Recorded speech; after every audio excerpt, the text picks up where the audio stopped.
ashes of Earth's sky over Earth was no longer blue. It was filled with thick smoke and the silent shapes of alien warships. The sun was still there, but it felt colder now. The light could not touch the ground the same way it used to. Earth had fallen 20 years ago. The Galactic Empire came with fire and steel. They destroyed cities, broke armies, and took control. They said humans were dangerous and wild. They said they were bringing order to Earth, but what they really brought was pain now. People lived in ruins.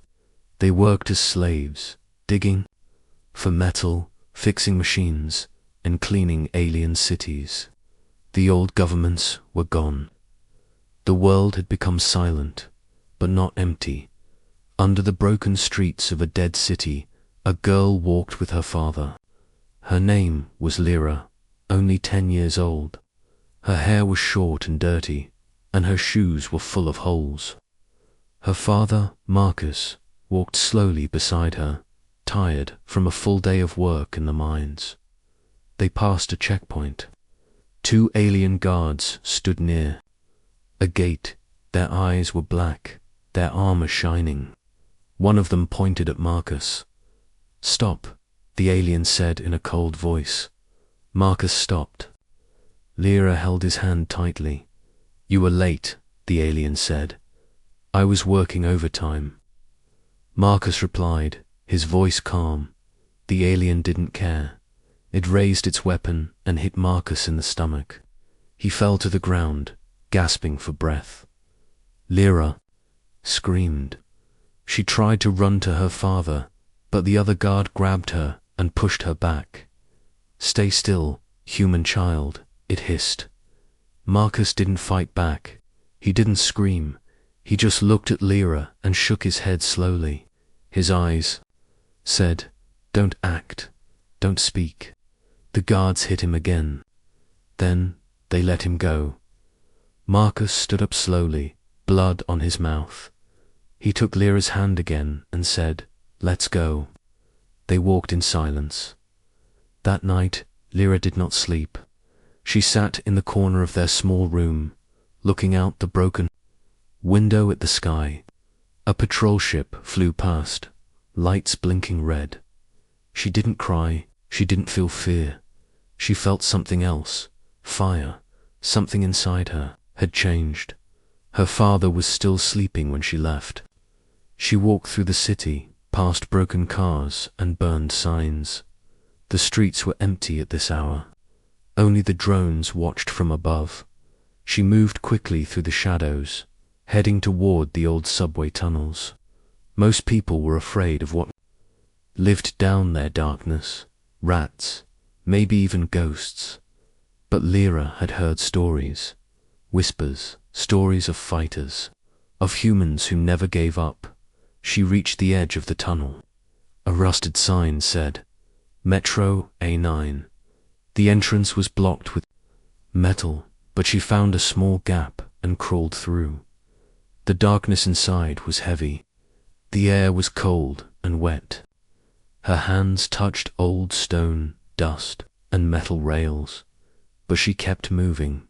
She followed red arrows painted on the wall, old signs left for those who knew how to read them. After a few minutes, she reached a door. It was metal, big, with a single red light blinking on top. Lira stood there and took a deep breath. Then she knocked. 1 knock, pause. 2 knocks, pause. 1 knock, silence. Then the door opened. Inside, the room was full of people. Men and women, tired but strong. Some had cybernetic arms. Some wore old military uniforms. All of them turned. To look at her, one man stepped forward. He had a scar across his face and a metal arm. "Who are you?" he asked. "My name is Lira," she said. "I want to fight." The man raised an eyebrow. "You're just a kid." "I saw them beat my father today," she said. "He didn't fight, but I will." The man looked at her for a long moment. Then, he stepped aside and pointed to a large machine in the corner. "Press that button," he said. Lira walked over and pressed it. The machine came to life with a quiet hum. Lights blinked. A signal was sent into deep space. The man smiled for the first time. "That message," he said, "is the beginning of the end. They thought we were gone. They thought we were weak. But we were never broken. We were becoming." Fire, in the distance, far above Earth, a signal reached an old satellite orbiting Jupiter. It was a code, a warning, a promise. The resistance had awakened. The Empire didn't know it yet, but Earth was about to burn back. The first spark, the message from Earth, flew through the dark space like a whisper carried by fire. It reached secret satellites, hidden stations, and old machines once believed dead. But they were not dead. They were waiting on a cold, red desert world. Mars, a mining station, blinked to life. Inside, in the deepest level, an old human soldier named Commander Rex Hallen sat beside a large console. His face was lined with scars, his eyes tired but alert. He had waited 20 years for this signal. When the console flashed blue, he didn't speak. He simply stood up and pressed a button. Across the base, lights turned red. Alarms stayed silent, but everyone knew what it meant.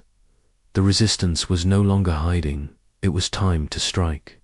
Inside a dark hangar, engineers ran toward a strange ship, half Martian tech, half stolen alien design. Sleek, silent, fast. The humans had learned to steal, copy, and improve the enemy's weapons. They called this ship the Ember Blade. Rex walked in, putting on his old combat armor. His team was already inside, waiting. "Target confirmed," asked Captain Vega, a young pilot with cybernetic eyes. "Yes," Rex said. "Supply route Saturn. An alien fuel convoy will pass through in 1 hour. Guards, 4 fighters, 1 escort cruiser. But they don't expect us." Vega smiled. "Let's teach them." As the Ember Blade rose from the surface of Mars, the dust below blew out in circles. The stars stretched ahead like cold fire. Rex stood in the center of the ship, looking at a small photo taped to the wall. It was Earth before the war. Blue oceans, green lands, and in the corner a little girl holding a dog. His daughter. He closed his eyes. Just for a second. Then he said, "Begin." The alien convoy moved slowly through space, unaware. 5 large ships, carrying fuel, weapons, and parts for war machines. Their job was simple: feed the Empire's next wave of destruction. Inside the lead cruiser, an alien commander, tall, silver-skinned, wearing black armor, was drinking something thick and green. He didn't worry. Earth was broken. Mars was quiet. Then the alarms screamed. A red light flashed. Incoming strike. Unknown vessel. He stood, growling, raised shields, launch fighters. But it was already too late. The Ember Blade came, like a ghost from behind a nearby asteroid, moving fast, silent, deadly. The first shot was not a missile. It was a message. Every screen on the alien ships flickered and showed 1 line of human text. "This is for Earth." Then fire followed. The Ember Blade's cannons tore through the escort cruiser's engines. The explosion was silent in space, but beautiful blue flames twisting in the void. Human fighters, small, sharp-winged black, like shadows, followed. Close behind, they danced between the enemy ships, firing plasma bolts, dodging return fire. Inside the Ember Blade, Vega shouted, "We got them off guard." Finish it, Rex said. The second alien ship tried to run. Its engines flared, but a human pilot locked on and whispered, "Not today." She fired a direct hit. The ship cracked in half. The rest of the convoy panicked, trying to escape.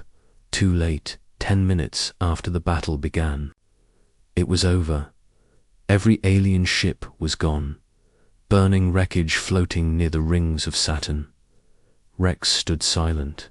He didn't cheer. He didn't smile. He just said, "Send the message." Vega nodded. Another signal flew through space. A message. To every human outpost, every hidden cell, every whisper in the dark. Earth lives. We fight back. Join us. Far away, on a moon orbiting a dead planet. A traitor watched the message. He was human, but he wore an Empire uniform. His name was Director Leon Krax. He had betrayed Earth long ago, selling secrets to the Empire in exchange for safety and power. Now, he watched the Ember Blades footage with cold eyes. "They've begun," he said to himself. Behind him, an alien officer asked, "Should we act?" Krax turned, his face calm. "No, let them enjoy their little win. We'll crush them when they step into the open." But in his heart, he felt something strange. Fear, back on Earth, deep in the Resistance tunnels. Lira sat with a radio in her hand. She had been listening the whole time. When she heard Rex's voice say, "We fight back," she stood up. Others looked at her. The signal was real. Someone whispered. Who was it? Someone who still remembers how to burn. That night, in the ruins of the old city, for the first time in 20 years, someone painted a symbol on the wall. A phoenix, rising from fire. Under it, in red paint, one word: soon. The first spark has been lit, and fire, once awakened, will not stop. Asterisk, asterisk. Voices from the dark deep in space, near the edge of the Orion sector, floated a quiet listening station. It was built by the Galactic Empire long ago. Cold, silent, hidden. It listened to signals, voices, data streams from across the galaxy. But today, it heard something different. A strange signal had been detected, human-made, repeating over and over. The AI inside the station scanned the message again. "Earth lives. We fight back. Join us." The AI, called Vox9, ran protocols to filter and erase it. But the message wouldn't stop. In fact, it was doing something impossible. It was rewriting the system.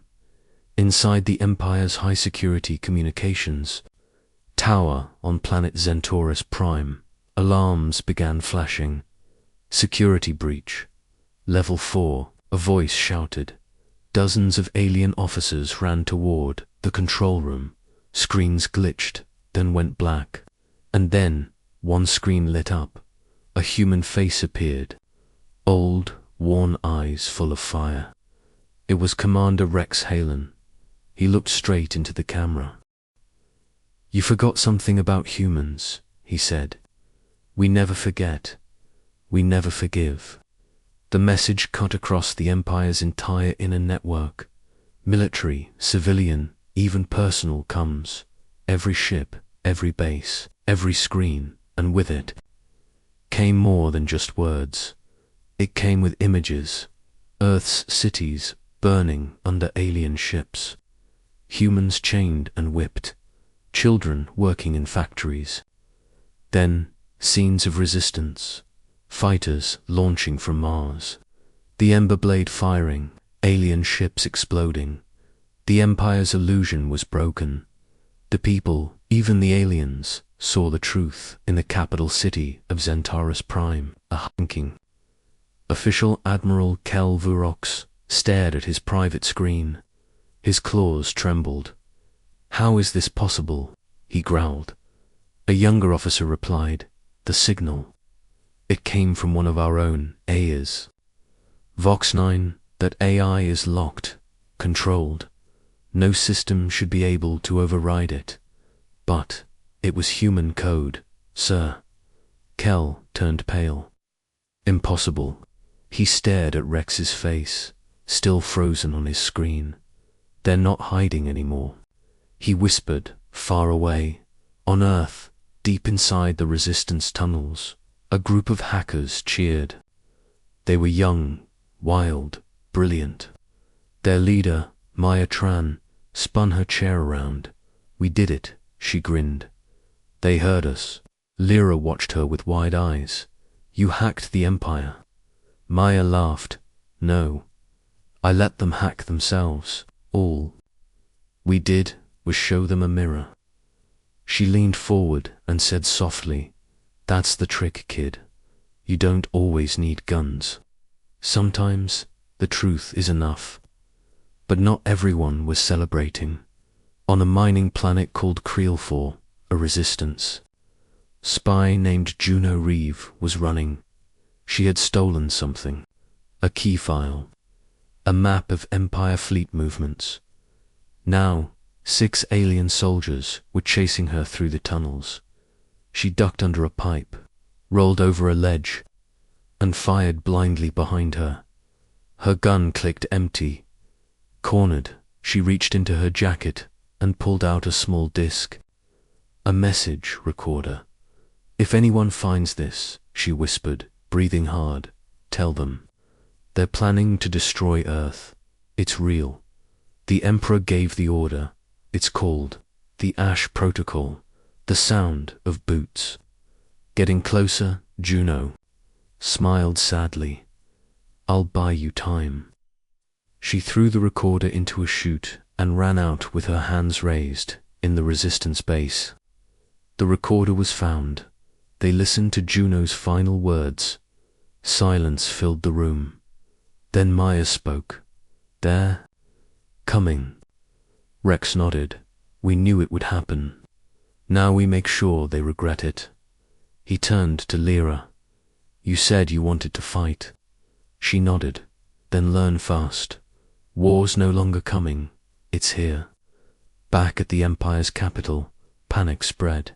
Even the media, usually controlled, couldn't hide what had happened. People protested. Ships locked down. Governors asked for help. The Emperor remained silent until now. Inside the Golden Palace on Zentris, the Galactic Emperor stood before his private war council. He was ancient, pale, skin like cracked stone, dressed in flowing black robes. His voice was cold and slow. The humans wish to challenge us again, he said. Let them, we will turn their last hope to ash. He raised his hand. Begin the Ash Protocol. A red button was pressed. 20 Empire war fleets were activated. Their target, Earth, at the edge of the solar system. Hidden behind a moon, a forgotten ship blinked to life. Buried long ago by human scientists, never finished. Now it waited. Its core woke. Systems warmed. An old AI voice spoke. I remember war. I remember silence. Now I remember purpose. Project Phoenix, ... online. You can crush a city, you can silence a people, but you cannot kill a voice that remembers. And now, that voice speaks for all of Earth. Blood on Stelin, the cold black sky near Jupiter. The silence was broken by the sound of metal preparing for war. Floating in the shadows of the asteroid belt was Outpost Helios, one of the last secret human shipyards. Once it had been a mining station. Now it was a forge for vengeance. Inside its armored walls, men and women moved fast. Engineers shouted, pilots suited up, and alarms echoed through the halls. A countdown had begun. Project Titan was ready. At the center of the hangar stood a massive warship, long, dark, shaped like a blade. Its name was painted in red across the hull. HSS Judgment. This was no stolen alien ship. It was 100% human, built from scrap, pain, and memory. It was the first true human warship built since Earth fell. Commander Rex Hallen stood at its bridge window, watching as fuel lines disconnected and lights turned green. "Status?" he asked. Captain Vega stood beside him, helmet in hand. "Systems are online, shields stable, weapons charged. All decks ready for launch." Rex didn't nod. He just stared at the stars. "Then let's give them a reason to be afraid again." In a nearby system, the Empire had just taken over a human rebel station. Smoke still rose from its ruins. Alien ships hovered in orbit, scanning for survivors. They didn't see what was coming. From the shadows of space, the judgment arrived. It didn't send warnings, no speech, no mercy. The first shot came from its forward cannon, a railgun powerful enough to break steel moons. One alien destroyer exploded instantly. Before the others could react, human fighters launched like hornets, fast, furious, precise. Inside the alien command ship, alarms screamed. Unknown class vessel, human origin, massive firepower. The alien commander, a four-eyed general named Thren Cole, shouted, "Return, fire, destroy it now." But the judgment kept coming. Missiles hit, lasers burned, but it would not stop on inside. Rex stood calm. "Target engines," he ordered. "Let one survive." Back on Earth, Lira watched the battle from the Resistance base's command screen. She sat beside Maya, who tracked the data feed. "That's our ship?" Lira asked. Maya nodded with a grin. "That's ours." Lira leaned forward. "We're not hiding anymore." "No," Maya said. "Now we're hunting." The battle near the rebel station lasted 15 minutes at the end. Only one enemy ship was left, heavily damaged, drifting in space. Its communications system was barely functional. Rex opened a channel. "Listen carefully," he said to the frightened alien captain. "You go back to your empire and tell them, humanity doesn't kneel. You started this war. We're going to finish it." Then he cut the signal. Letting them live was not kindness, it was strategy. But the cost was real inside. The Judgment's medical bay, dozens of injured lay on stretchers, blood on metal floors. Smoke still hung in the air. Vega walked through the chaos, helping where she could. A young pilot named Ray, just 19, looked up at her with a broken arm and said, "Did we win?" She smiled sadly. "Yes, but this is just the beginning." Meanwhile, in the outer systems, the Empire reacted with rage. The Ash Protocol was accelerating. More fleets were being prepared. More planets were ordered to submit or die.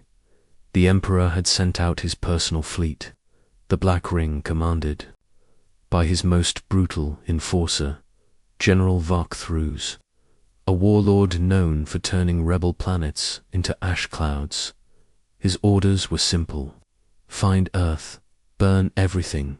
In the Resistance Council chamber, leaders gathered. Rex stood at the front, a tactical map glowing before him. Ships, routes, dangers. "They're moving faster than we thought," said Maya. 10 fleets heading toward our solar system. Rex nodded. "Then we don't wait." He pressed a button. The map zoomed in to a planet near Saturn, Callius Prime. It was an old human colony, forgotten, now used by the Empire as a fuel depot and weapons hub. "If we take this," Rex said, "we cut off their entire front line." A voice from the room asked, "It's suicide." That base is guarded by 2 dreadnoughts. Rex looked at them all. Let me remind you what they did to Earth, what they did to our people. This isn't suicide. This is payback. 3 days later, the Judgment, along with a fleet of human resistance ships, jumped to Callius Prime. The sky over the planet turned red. What followed was the largest space battle since the fall of Earth. Human fighters swarmed like fireflies. Resistance cruisers circled the enemy, firing plasma bolts. The Empire's dreadnoughts struck back, sending waves of burning light through the dark. Ships exploded on both sides. On the surface of Callius Prime, explosions rocked the Empire's bases. Human ground teams landed. Lira, now suited up in light armor, was one of them. She carried a small blaster and followed Maya through the ruins. It was her first real battle, and she was afraid. But when she saw a human flag burning on the wall, one left behind long ago, her fear turned to fire.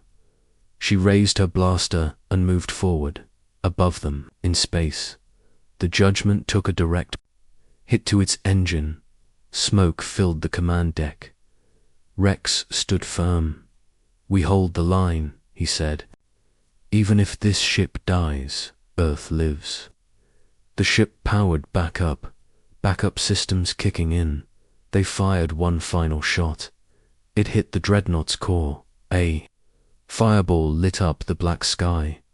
Callius Prime was free, but not without loss. Half the resistance fleet was gone. Hundreds of fighters were dead. Rex stood among the wreckage and whispered to himself, blood on steel. That's the price of freedom. They wanted obedience. They got fire. And now they'll learn what it means to make an enemy of Earth. The broken Emperor far away from Earth, beyond the burning edges of battle, sat the heart of the Galactic Empire, a black marble world called Zentaurus. Its sky was always dark, its cities tall and sharp like blades. Every building screamed power. Every street was watched. Every voice was controlled. At the very center of the capital stood the Palace of Silence, where the Emperor ruled from his throne. High above the world, he crushed into silence. Today, that silence was broken. A messenger ran through the golden halls, chased by fear. He fell to one knee before the throne. Your Majesty, he gasped, Callius Prime has fallen. The throne was carved from ancient stone, older than memory. On it sat Emperor Valtkar, ruler of the stars. His face was pale, almost like bone. His eyes were grey and endless, like empty galaxies. He did not shout. He did not move. He simply whispered, "How?" The messenger trembled. Humans, they came with new warships. They destroyed the dreadnoughts. They took the planet. The Emperor leaned forward, slowly. They took it. From me, the words echoed in the silent hall. Hours later, the Empire's War Council gathered. Admirals, governors, spies, and enforcers sat around a massive black table. On a screen floated the symbol of the Resistance, a burning phoenix. Some in the room were nervous. "They are growing," said Admiral Karl. "More planets are turning. More humans are joining the fight." "This is more than terrorism," said another. "This is war." "They even have A is on their side now," said a third. "We thought they were broken enough." The Emperor's voice boomed. The room went still. He stood, his cloak trailing like smoke. "Do you know what made us fear humanity?" He said quietly. "They do not stop. They do not bow. They fight even when all is lost." He looked out a large window toward the stars. "Then let us show them what it means. When we stop holding back." That night, the Emperor signed a new order. Operation Ash Protocol, Phase 2. Every planet helping the resistance would be burned. No prisoners, no peace. Earth would be last and final. Meanwhile, back on Earth, inside the hidden resistance base, the air was tense. A dozen fighters gathered around a glowing table. Maps, data, attack routes, all showing red alerts. Lira sat beside Maya, her armor scratched, her eyes tired. They had won at Callia's prime, but they all knew. The real storm was coming. Rex stood at the head of the table, his voice calm but cold. We hit them hard, but they're waking up now, really waking up. He pointed to a star chart. 5 fleets, already heading toward our system. He looked. Around the room, we have maybe 2 weeks before they're here. A young pilot asked, "What do we do?" Rex answered with 2 words, "We burn first."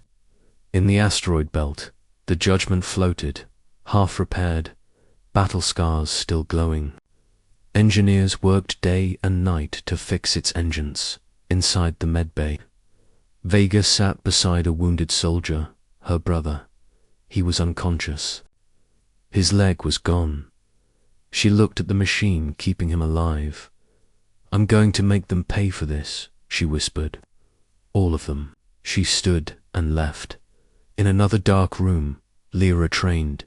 Sweat dripped down her face. Her hands ached from punching steel. Maya watched from the door. "You've changed," Maya said softly. Lira kept punching. "They made me change. You're angry. I'm focused." Maya walked in, placed a small chip in Lyra's hand. "What's this?" Lira asked. "Flight access," Maya said. "You're ready?" Lira stared at the chip. For the first time, she smiled.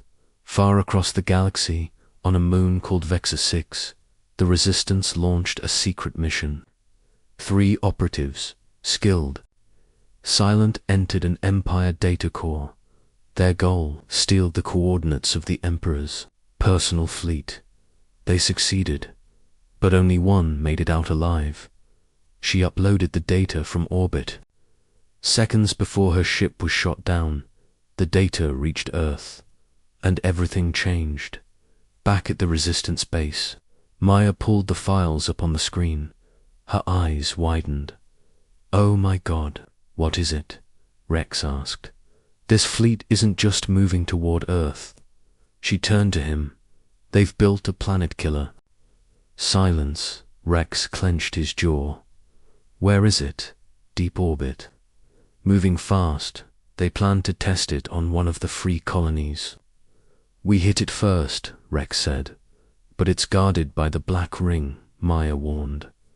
"I know," he replied. "That's why we take the fight to them, before they reach us. We break their Emperor before he breaks our world."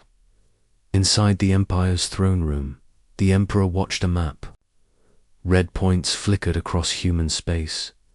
His General Vark Thru stood beside him. "Should I crush their colonies now, sire?" "No," the Emperor said. "Let them think they are winning. Let them come closer." His eyes glowed dimly, "And when they reach for my throat, I will show them how darkness dies." He sits on a throne made of silence, but the galaxy is learning to scream. And soon, that silence will break. Phoenix rising, the stars above Earth shimmered like cold fire. But one star larger, darker, moved with purpose. It wasn't a star at all. It was the Oblivion engine. The Empire's secret planet killer ship, massive, silent, armed with weapons strong enough to burn entire continents in a single blast. It was heading for Earth, and no one could stop it yet. In the Resistance base, deep beneath the Earth's surface, tension filled every hallway. Lights flickered, generators hummed, fighters sharpened their blades. Pilots ran through simulations, Everyone knew what was coming, and no one was ready. Commander Rex Hallen stood before a holomap showing the path of the Oblivion engine. It would reach the edge of the solar system in 5 days. We won't survive. Its first shot, he said calmly. If they fire, Earth is gone. A silence followed. Then Maya spoke. There's one chance left. She pulled up another map, old, dusty, hidden in secret resistance files. An icy continent appeared. Antarctica, 50 years ago. Earth's last defense program was built there. Never finished, never tested. But it was designed for this exact threat. She zoomed in on a blinking dot beneath the ice. Project Phoenix. In the frozen wastelands of Antarctica, a transport ship landed, engines screaming against the storm. Lira stepped out into the snow, wind slicing across her armor. Her eyes burned with purpose. Beside her were Maya, Rex, and a group of elite soldiers. They followed a blinking tracker to a half-buried steel door. Rex placed his palm on the scanner. The door shook, groaned, and opened. They stepped into the dark. Project Phoenix wasn't a base. It was a ship, buried under miles of ice, hidden since the first days of Earth's fall, larger than a city, shaped like a bird in flight. Sleek, sharp, terrifying. Its power core still HUMMED. Waiting, Rex walked into the command bridge, covered in frost and silence. He spoke softly. Wake up. A low sound filled the air, a heartbeat made of machines. Then a voice, old, deep. Female, echoed through the chamber. Designation confirmed. Commander Hallen. I remember war. I remember silence. I remember Earth. The screens came to life. Project Phoenix. Online. The ship lit up from inside like a rising sun. Engines glowed deep blue. Weapons rotated into position. AI systems booted fully. Phoenix was alive, but the AI had one question. Why have I been awakened? Rex answered with steel in his voice. To finish what we started. The resistance moved fast. Crews loaded supplies. Engineers rewired circuits. Weapons specialists calibrated fire systems. Phoenix's wings began to lift above the ice. Shaking the ground from orbit, satellites blinked online, feeding Phoenix real-time data. Inside the cockpit, Lira stood beside Maya, watching everything come alive. Maya looked at her. You've never flown anything like this before? I've never fought for anything like this before, Lira said. The AI chimed in. Primary weapon systems operational. Enemy flagship detected. Oblivion engine. Estimated firepower. Extreme. Lira stared at the screen. Will be louder. In space, the Oblivion engine approached Saturn. It moved like death, silent and sure. Inside its control tower, General Vark Threws paced slowly. He looked out the wide window at the distant stars. Begin targeting sequence for Earth. He ordered. An officer replied. Coordinates locked. Firing in T-minus 72 hours. Threws smiled. Soon, there will be no more rebellion, no more humans. But as he spoke, sensors flashed red. Unidentified ship approaching fast. Speed impossible. What ship? Threws snapped. A screen displayed a sleek black silhouette with glowing blue wings, rising from the curve of Earth like a myth reborn. Phoenix Rex opened a wideband signal across all known Empire frequencies. This is Earth, he said. You wanted silence. You wanted surrender, but we don't do that. You've taken our cities, our people, our world, but we still have one thing left. He stepped aside as Lira took the mic. Our fire, Phoenix jumped through space with impossible speed. Engines bending gravity, shields glowing like the sun. It reached the Oblivion engine in less than 3 hours. The first strike came from Phoenix, a beam of white fire that cut across space and tore open the side of the Empire's death ship. Empire. Fighters launched, but Phoenix's automated defenses tore them apart. Inside, Thru screamed, "Return fire!" The Oblivion engine struck back, a planet-shattering plasma wave. Phoenix's shield flared, bent, almost broke, but held dot. Then Phoenix fired again. The battle lit up the void like 1,000 suns dot to giants, one built for domination, the other built for vengeance inside Phoenix. Lira sat at the targeting station. Her hands didn't shake. She remembered her father. She remembered the streets of the ruined city. She remembered the promise.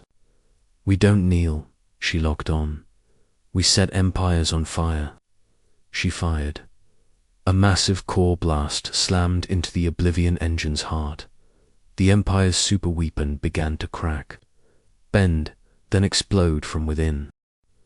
General Thru screamed as the flames swallowed him. Rex stood quietly on the bridge. He watched the fire bloom in the black sky. Then he whispered, "Phoenix has risen." They thought Earth was dead, but death was just the beginning. Now the galaxy will remember the sound of humanity waking up. We set the Empire on fire. The galaxy was silent. Just for a moment, all across the stars, signals stopped. Warships froze. Commanders stared at their screens in shock. The Oblivion engine, the Empire's most powerful weapon, was gone, destroyed by a ship that wasn't supposed to exist, by a planet they thought was already dead, by Earth, on the command deck of the Phoenix. Silence followed the final blast. The light faded from space. Only debris remained. Inside, alarms were quiet. Crew members stared, unable to speak. Some cried, some just breathed. Commander Rex Hallen didn't smile. He simply looked at the stars ahead and said, "Now, we finish it." Deep in the heart of the Empire, Emperor Valtkar stood alone in the throne of silence. His war generals had failed. His fleets were burning. His planet killer was ash. His empire shaking. He clenched his hands behind his back and whispered, "Then they will see the full meaning of fear." He activated a final order, Omega Flame, a full defense lock of Centaurus Prime. If the humans came, they'd meet every gun, every ship, every elite warrior the Empire had left. The Emperor turned toward the great window, watching the blackness of space. "Come, then, come and burn with me." Back on Earth, the Resistance Council had no doubts. They would strike now, before the Empire could regroup, before fear could turn back into control. "This is our only chance," Maya said. "It's not a raid," Rex replied. "It's an ending."